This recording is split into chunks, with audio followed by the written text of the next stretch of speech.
नमस्कार दोस्तों, welcome to रोशन की क्लास यूट्यूब चैनल। फ्रेंड्स, आप सभी का आज की इस वीडियो में एक बार फिर से बहुत बहुत स्वागत है। आज की इस वीडियो में हम देखेंगे भौतिक विज्ञान की पाठ्य योजना, जो कि होगी कक्षा 8 के लिए। तो पूरी वीडियो देखिएगा। अगर आप लोगों को वीडियो पसंद आए तो वीडियो को लाइक ज़रूर करिएगा। मेरा आप लोगों से रिक्वेस्ट रहता है कि वीडियो देखने के बाद ही लाइक किया करिए, क्योंकि अगर आप लोग को वीडियो पसंद आएगी तभी लाइक करेंगे आप।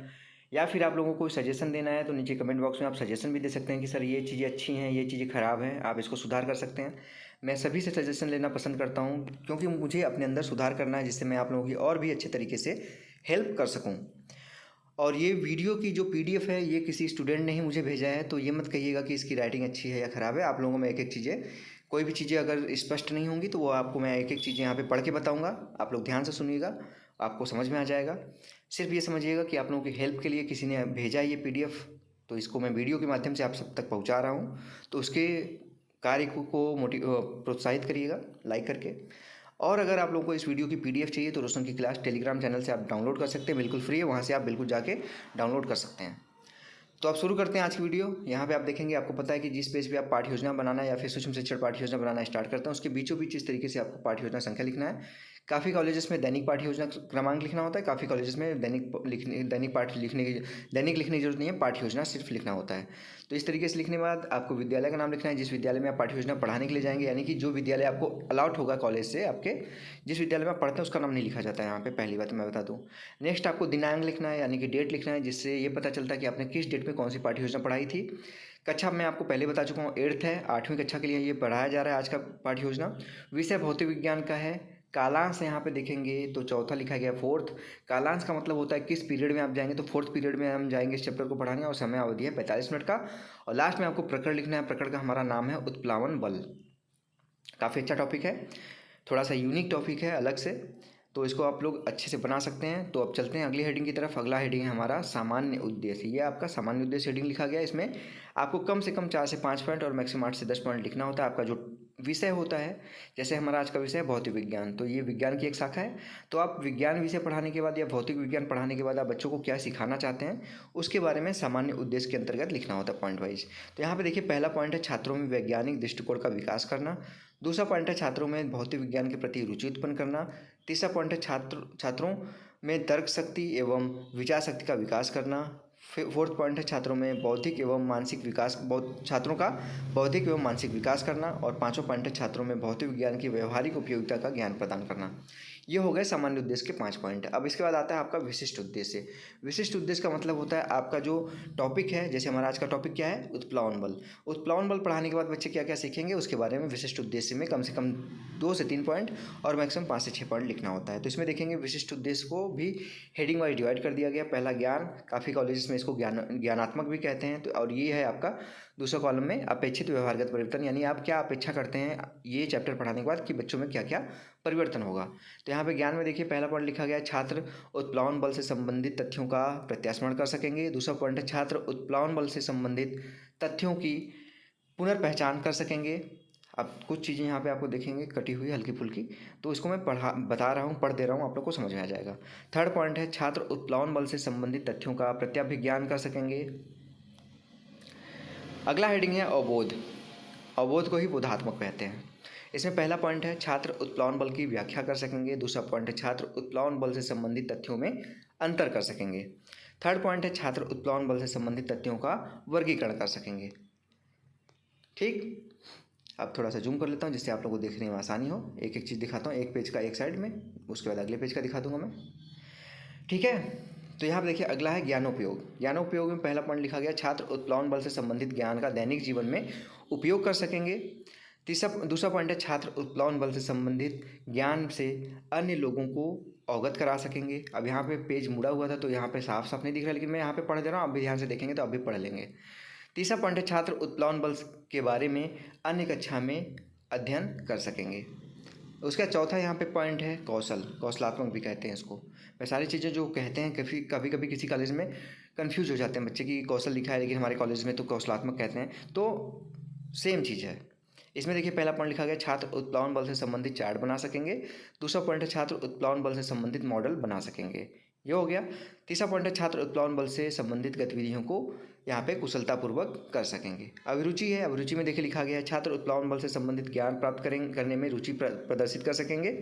दूसरा पॉइंट है छात्र उत्प्लावन बल से संबंधित पत्र पत्रिकाओं लेखों को पढ़ने में रुचि ले सकेंगे। तीसरा पॉइंट है छात्र उत्प्लावन बल से संबंधित उपकरणों का संकलन करने में रुचि प्रदर्शित कर सकेंगे। छठवां पॉइंट है यहाँ पे पहला, इसमें अभिवृत्ति के बाद पहला पॉइंट है छात्रों में उत्प्लावन बल से संबंधित वैज्ञानिक दृष्टिकोण उत्पन्न हो सकेगा। दूसरा पॉइंट है छात्रों में, यहाँ पे देखिए ये वाला पॉइंट है, छात्रों में उत्प्लावन बल से संबंधित सकारात्मक दृष्टिकोण उत्पन्न हो सकेगा। और तीसरा पॉइंट है छात्रों में उत्प्लावन बल से संबंधित आशावादी दृष्टिकोण उत्पन्न हो सकेगा। ये हो गया आपका विशिष्ट उद्देश्य।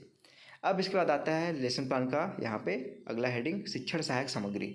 शिक्षण सहायक सामग्री में आपको उन सभी सामग्रियों को लिखना है जिसकी सहायता आप शिक्षण कार्य करने के लिए 40-45 मिनट की क्लास में लेंगे। तो इसमें देखिए पहला है कक्षा सामग्री, जिसको आप कहते हैं, जिसमें आपको यूज करना ही करना है चौक, डस्टर, रोलर बोर्ड, संकेतक। उसके बाद विशिष्ट सहायक सामग्री में उत्प्लावन बल से संबंधित चार्ट, मॉडल। ठीक है, आप उत्प्लावन बल से संबंधित चार्ट, मॉडल बना के ले जा सकते हैं, उससे आपको हेल्प मिलेगी और अच्छा आपका इम्पैक्ट पड़ेगा एग्जामिनर के ऊपर। अगला हेडिंग है यहाँ पे पूर्व ज्ञान। पूर्व ज्ञान में देखिए लिखा गया है सभी छात्र उत्प्लावन बल से संबंधित पूर्व ज्ञान रखते हैं, यानी कि उनको थोड़ी बहुत सामान्य जानकारी है। अगली हेडिंग आती है सबसे इंपॉर्टेंट पॉइंट, सबसे इंपॉर्टेंट हेडिंग, प्रस्तावना प्रश्न। प्रस्तावना प्रश्न सबसे बनाने में दिक्कत होती है बच्चों को, इसको बनाने में थोड़ी सी सावधानियां बरतनी पड़ती हैं, उसको मैं यहाँ पे बता दे रहा हूँ। तो इसको 3 कॉलम में डिवाइड करते हैं जो स्टैंडर्ड फॉर्म है। काफ़ी कॉलेज में 2 ही कॉलम रखते हैं, छात्राध्यापक क्रिया और छात्र क्रिया। तो यहाँ पे 3 कॉलम रखा गया क्रम संख्या। ठीक है, यहाँ पे पहला तो कॉलम है क्रम संख्या, दूसरा कॉलम है छात्राध्यापिका क्रिया, लड़के हैं तो छात्राध्यापक क्रिया हो जाएगा। तीसरा कॉलम है छात्र क्रिया। इसमें कम से कम 3 से 4, कम से कम 3 प्रश्न पूछ के अपना प्रकरण निकलवा सकते हैं। ज़्यादा से ज़्यादा 5 से 6 प्रश्न पूछा जा सकता है अपना प्रकरण निकलवाने के लिए। आप सुने होंगे कि मैक्सिमम 5, लेकिन 5 नहीं, 5 से 6 भी आप पूछ सकते हैं अपना प्रकरण निकलवाने के लिए। ठीक, मिनिमम 3। तो यहाँ पे एक जिग-जैग फॉर्म में होना चाहिए, प्रश्नों का उत्तर आया, फिर प्रश्न पूछे, फिर उत्तर आया, फिर प्रश्न पूछे, इस तरीके से जिग-जैग फॉर्म में, जिसको जेड फॉर्म भी कहते हैं, इस तरीके से आपका होना चाहिए। तो यहाँ पे देखिए पहला प्रश्न है, जेम्स चैडविक ने किसकी खोज की थी? तो जेम्स चैडविक ने, अब कुछ लोग बाइक चलाने से ज़्यादा हॉर्न दबाते हैं तो उससे डिस्टर्ब होता है, लेकिन क्या कर सकते हैं, सब एक तरीके के होते नहीं, कुछ पागल भी होते हैं, तो उनको इग्नोर करिए। लाइफ में पागलों को इग्नोर करना ज़रूरी होता है। तो यहाँ पे देखिए पहला पॉइंट है, जेम्स चैडविक ने किसकी खोज की? तो बच्चे बोलेंगे न्यूट्रॉन। अब इतना तो बच्चे को पता है, कक्षा 8 में तो इलेक्ट्रॉन, प्रोटॉन, न्यूट्रॉन के बारे में तो बच्चों को पता ही होगा। फिर दूसरा प्रश्न यहाँ पे है, न्यूट्रॉन किस में उपस्थित होता है? तो बच्चे बोलेंगे परमाणु में। थर्ड पॉइंट है, परमाणु और अणु से मिलकर क्या बनता है? तो बच्चे बोलेंगे पदार्थ। फिर चौथा क्वेश्चन है, पदार्थ की विभिन्न अवस्थाओं के नाम बताइए। तो बच्चे बोलेंगे ठोस, द्रव और गैस। ये सारे जो क्वेश्चन उनके पूर्व ज्ञान से संबंधित है। फिर पांचवा क्वेश्चन है, द्रव में किसी वस्तु को डुबाने पर ऊपर की ओर लगने वाले बल को क्या कहते हैं? तो बच्चे बोलेंगे उत्प्लावन बल, क्योंकि उत्प्लावन बल के बारे में बच्चों को समान जानकारी है। लेकिन आपका प्रकरण तो यहाँ पे निकल गया, लेकिन अब आपको पढ़ाना है वो चैप्टर, तो यानी कि आपको कोई न कोई ऐसा चैप्टर का टॉपिक पूछना है जो बच्चों के लिए समस्यात्मक हो। समस्यात्मक के लिए आप उत्प्लावन बल से संबंधित कुछ हाई लेवल का पूछिए, जो कक्षा 8 में उन्होंने अभी तक नहीं पढ़ा है। तो छठवां क्वेश्चन है, देखिए यहाँ पे आपका 5वें क्वेश्चन में ही यहाँ पे निकल गया, आप यहाँ पर रोक सकते हैं। लेकिन अगर छठवें क्वेश्चन में आप समस्यात्मक प्रश्न बनाना चाहते हैं तो आप बना सकते हैं। उत्प्लावन बल के बारे में आप क्या जानते हैं, विस्तार पूर्वक बताइए। तो बच्चे नहीं बता पाएंगे विस्तार पूर्वक, तो समस्यात्मक प्रश्न हो जाएगा। जैसे समस्यात्मक प्रश्न होगा, आप अपना उद्देश्य कथन बोलेंगे। छात्रों, आज हम उत्प्लावन बल को अंडरलाइन कर दीजिए, या फिर आप इसको डबल इन्वर्टेड कॉमा में कर सकते हैं, इस तरीके से के बारे में विस्तारपूर्वक अध्ययन करेंगे। तो बच्चों को पता चल गया कि वो क्या पढ़ने वाले हैं। अब आप अपना पढ़ाना स्टार्ट कर सकते हैं, यानी प्रस्तुत कर सकते हैं उस चैप्टर को। तो प्रस्तुति कर लिखिए हेडिंग, उसके बाद इस तरीके से आपको कॉलम वाइज बनाना है। यहाँ पे देखिए, इसको आपको दोनों पेज में लेके चलना है, इसलिए मैं थोड़ा सा पहले दिखा देता हूँ कैसे इसको बनाना है। पूरा दोनों पेज का कॉमन यूज करना है, यानी पहला हेडिंग, जो पहला कॉलम है शिक्षण बिंदु है, दूसरा कॉलम है छात्राध्यापक या फिर छात्राध्यापिका क्रिया, तीसरा कॉलम है छात्र क्रिया, चौथा कॉलम है श्यामपटकार और 5वां कॉलम है सहायक सामग्री। तो इसमें पहले पॉइंट है शिक्षण बिंदु में उत्प्लावन बल। इसको मैं अब जूम कर लेता हूँ जिससे आप लोगों को देखने में भी आसानी हो। उत्प्लावन बल, फिर से विकासात्मक प्रश्न पूछेंगे बच्चों से। किसी द्रव की सतह पर पत्थर फेंकने पर क्या होता है? तो बच्चे बोलेंगे पत्थर डूब जाता है। यहाँ पे पत्थर लिखा है, ध्यान से मैं पढ़ दे रहा हूँ, याद रखिएगा, पत्थर डूब जाएगा। दूसरा प्रश्न है, पानी में कॉर्क किस बल के कारण तैरता है? तो बच्चे बोलेंगे उत्प्लावन बल के कारण। कार्क आपको जैसे वो होता है ना, थर्माकोल टाइप का, वो।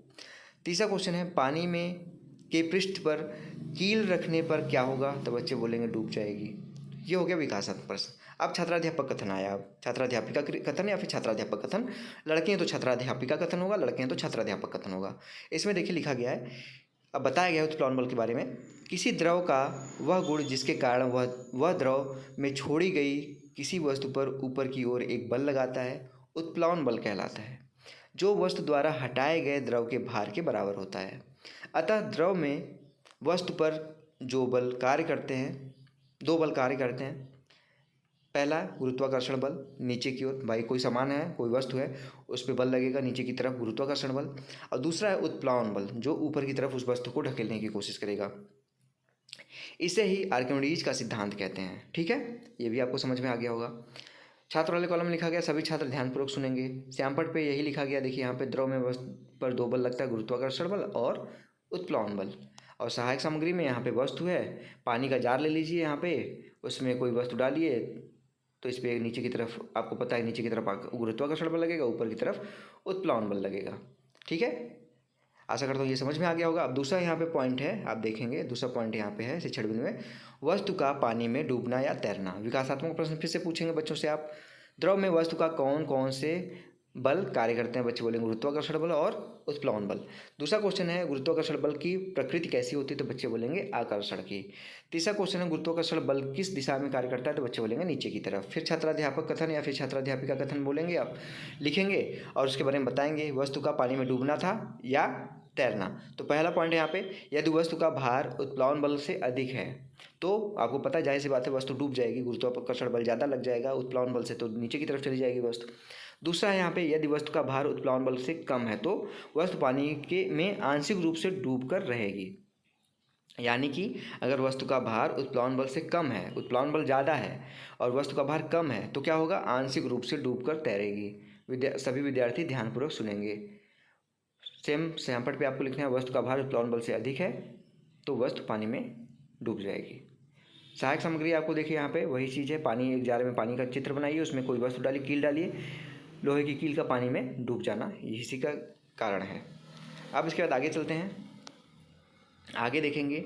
तीसरा पॉइंट है, जूम कर लेता हूँ, यदि वस्तु का भार उत्प्लावन बल के बराबर है तो वस्तु पानी में पूरी तरह डूब कर तैरेगी। यानी जैसे देखे होंगे कभी कभी कोई चीज़ डालें तो पानी में वो डूबी रहती है लेकिन नीचे नहीं जाती सतह पे, वो पानी के सतह के बराबर डूबी रहती है लेकिन नीचे की तरफ नहीं जाती है। तो उसमें क्या होगा? उत्प्लावन बल का जो भार है, वो फोर्स है, वो आपके गुरुत्वाकर्षण जो उत्प्लावन बल के बराबर है उसका वस्तु का भार, तो आपका वस्तु सतह पे डूबी रहेगी लेकिन नीचे नहीं जाएगी, उसके बराबर ही तैरेगी। अब तीसरा यहाँ पे शिक्षण बिंदु में पॉइंट है उत्प्लावन बल के अनुप्रयोग। विकासात्मक प्रश्न फिर से पूछेंगे, वस्तु द्रव में, पहला प्रश्न है, वस्तु द्रव में किस बल के कारण तैरती है? तो बच्चे बोलेंगे उत्प्लावन बल के कारण। दूसरा है, वस्तु पर द्रव के में नीचे की ओर लगने वाला बल कौन सा है? तो बच्चे बोलेंगे गुरुत्वाकर्षण बल। तीसरा पॉइंट है, वस्तु का घर्षण घनत्व जल के घनत्व से कम होने पर क्या होगा? तो बच्चे बोलेंगे वस्तु तैरेगी। जब घनत्व वस्तु का कम होगा तो जाहिर सी बात है वह हल्की होगी, पानी में तैरने लगेगी। फिर से आएगा यहाँ पे छात्राध्यापक कथन, अनुप्रयोग लिखिए। यहाँ पे जलयान, पनडुब्बी, जहाज, नाव की डिजाइन बनाने में इस सिद्धांत का उपयोग किया जाता है। उत्प्लावन बल के कारण ही जहाज तैरते हैं, वह पनडुब्बी डूबकर तैरती है। लेवरोमीटर, दूध की शुद्धता नापने के में इसका उपयोग होता है। हाइड्रोमीटर, अपेक्षित घनत्व मापने में इसका उपयोग होता है। उत्प्लावन बल के कारण पत्थर, अब यहाँ पे मैं देखिए यहाँ पे पढ़ा रहा हूँ, उत्प्लावन बल के कारण पत्थर को पानी में उठाना हवा में के बजाय आसान होता है। आप हवा में आप पत्थर फेंकेंगे तो आप सीधे चली जाएगी, लेकिन देखेंगे पानी की सतह पे आप पत्थर, चिकना पत्थर फेंकेंगे तो 2-3 स्किड करता हुआ आगे चला जाएगा, तो यही उत्प्लावन बल के कारण होता है। समुद्र पानी का घनत्व तालाब के पानी से अधिक होता है, अतः समुद्र में तैरना तालाब की तुलना में आसान होता है। जब भाई जल का घनत्व ज़्यादा होगा तो वस्तु के घनत्व से तो कंपेयर में तो ऊपर भी भेजेगा ना वस्तु को। तालाब का घनत्व, तालाब के पानी का घनत्व कम होता है, समुद्र के पानी में नमक होने के कारण उसकी लवणता ज़्यादा होती है तो घनत्व ज़्यादा होता है। इसमें आप तैरने अगर जाएंगे तालाब में तो तालाब की अपेक्षा समुद्र में तैरना आसान होगा। अब सामने देखिए लिखा गया है छात्र वाले कॉलम में, छात्र ध्यानपूर्वक, विद्यार्थी ध्यानपूर्वक सुनेंगे। श्यामपट पे लिखा गया है लेवरोमीटर, लैक्टोमीटर मापने में, दूध मापने में उपयोग होता है और उत्प्लावन बल के कारण ही जहाज पानी में तैरता है। यही सेम चीज़ यहाँ पे देखिए, पत्थर फेंकेंगे आप पानी में तो आप देखेंगे स्किड करेगा वो। ठीक है, तो ये हो गया आज का यहाँ पे लेसन प्लान का प्रस्तुतिकरण। इसके बाद आता है यहाँ पे पुनरावृत्ति प्रश्न। पुनरावृत्ति प्रश्न में देखिए यहाँ पे प्रश्न पूछा गया, उत्प्लावन बल किसे कहते हैं? दूसरा प्रश्न है, पानी में कार्क तैरता है जबकि कील डूब जाती है, क्यों? तीसरा प्रश्न है, उत्प्लावन बल का परिणाम परिमाण किस पर निर्भर करता है। और चौथा क्वेश्चन है वस्तु का भार उत्प्लवन बल से कम होने पर क्या होगा। और पांचवा प्रश्न है आर्किमिडीज का सिद्धांत का उपयोग बताइए। लास्ट में यहाँ पे मूल्यांकन प्रश्न आता है। मूल्यांकन प्रश्न में देखिए लिखा गया है, यहाँ पे प्रश्न पूछा गया उत्प्लवन बल सदैव किस दिशा की ओर कार्य करता है।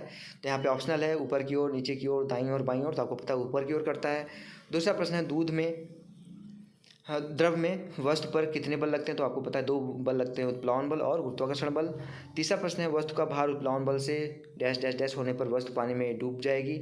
तो कम होगा या ज़्यादा होगा आपको बताना है, आपको इतना मैं पढ़ा चुका हूँ। चौथा क्वेश्चन है समुद्र में तैरना तालाब की तुलना में डैश डैश डैश आसान होता है या कठिन होता है, आपको अभी बताया मैंने।